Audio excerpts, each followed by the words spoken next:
spiritual awakenings, let's get into it. So spiritual awakenings are a lot different than a lot of people realize, including myself. A lot different. So if you were like me, you may go into it thinking, okay, spiritual awakening. After you go through a spiritual awakening, and really spiritual awakening, I just thought you just woke up and you realize that this world was much different than we imagined or were told. And that's true. But I thought it was going to be bliss, peace, happiness, basically enlightenment. Like, I thought the goal of the spiritual awakening was to be so woke that I would transcend being human. You know, I would understand I was otherworldly and I would be otherworldly. Okay? It's not. It's really not. So I wrote down how my spiritual awakening went. So just in case someone out there is having a spiritual awakening, or you're just, curious about it. So first, there's a knowing. There's a knowing that things aren't right. It could be like things aren't right in your job, things aren't right in your relationship, things aren't right with your friends, your loved ones. Things aren't right. You know things aren't right, and you really try to fix that. You know, we want to fix what's not right. So if you don't like your job, you get a new job.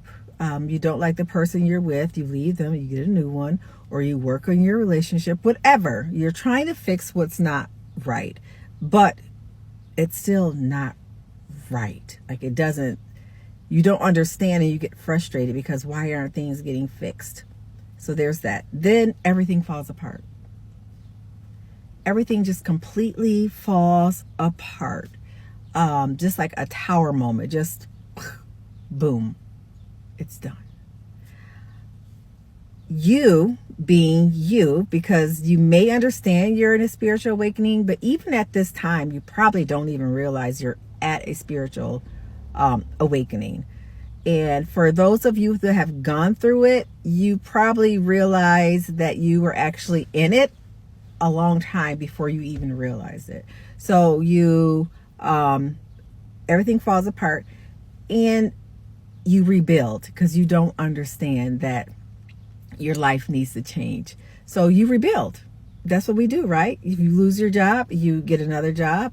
You lose your significant other, you get a significant other. You are trying to rebuild the same life that just fell apart because that's what you're used to doing. Then there's another stage. Even after you've rebuilt, or you're trying to rebuild, there's an undeniable thing that things are different. You're trying to rebuild, it doesn't work. You're trying to get that new job, you got it, it's not fulfilling. Or you're not getting it, like your guys are just not letting you get this new job. Or you are trying to get, your new relationship to work, and it's not working.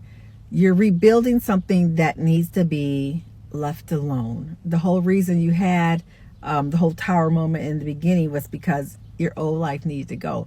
But we're so stuck and just, the status quo that we'll rebuild. We'll want to rebuild. That's what we'll do.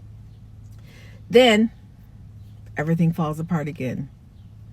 It's not meant to stabilize. The life that you had left before and that you're trying to rebuild, it's not meant to stabilize.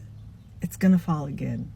So you have 2 times where everything just goes to hell, basically. And depending on this falling apart, some people welcome it. Some people are so confused about it. And some people just hate it because it is very, very disruptive. So after everything falls apart, and at this point, you realize what's going on, and you realize that a change needs to happen. Doesn't mean you agree with it. There's a lot of, for me, there was a lot of bargaining, begging, just a lot going on. Even though I knew I wanted to move into a different direction, again, it felt, what's the word I want to use? it not wrong. It felt new. It felt different. And at my big age, that's not what I wanted to feel. I wanted things to, like, I wanted to know what's going to happen. You know, as a psychic, I know what's going to happen. But also, I didn't need my psychic ability to know that. It was a, I don't know why I'm losing my words now, but it was like a progression. I knew the signs. I knew how things were supposed to happen, basically. And now that life is gone. So I had to learn with being uncomfortable, being okay with being uncomfortable. And that uncomfortable came with, because I didn't know the future. I didn't know what was going to happen next. I just didn't know. So even though I knew my gifts were, developing, I was, could do a lot more things.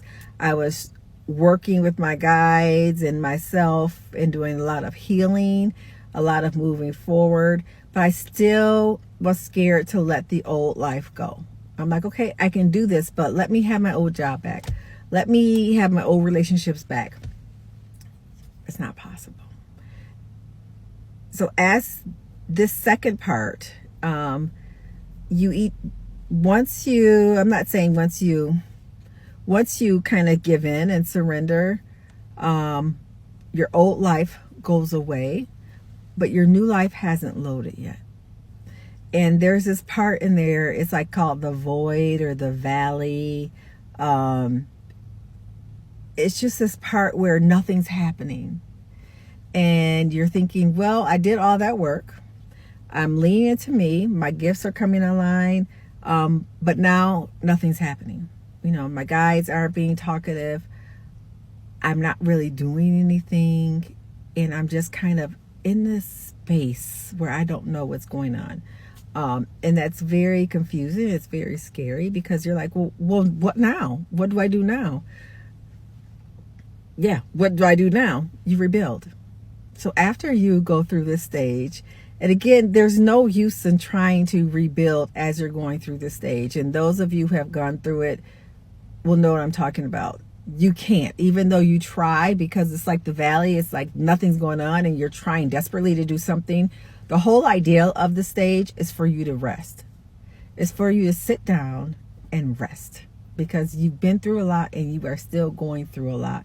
And also the whole idea of the stage is for you to be able to stabilize your nervous system, really, because as you can imagine, from start to where I am now, it takes years, and your nervous system is wonky. Like, it's every little thing is just like setting you off.